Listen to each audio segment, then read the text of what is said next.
Leonhard Lapin oli üks meie silmapaistvamaid loojaid, kes juba õpingute ajal armastas maalida ning viljeles heal tasemel abstraktsionismi. Avangardi liikumise juhtfiguurina liikus Lapin ühiskonna tavadele vastuvoolu.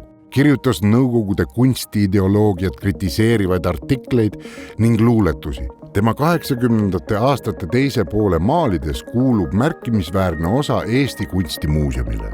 Läbivaks motiiviks neis on kolmnurk.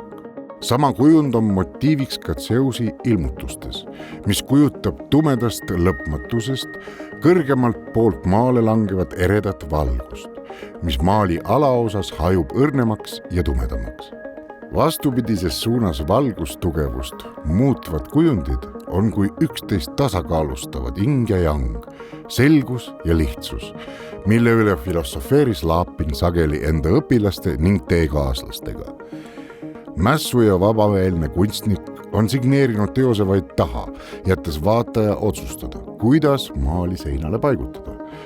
On see ilmutus näiv või tegelik? Kas saabub ta põhjast või lõunast? On siin maailmas veel keegi?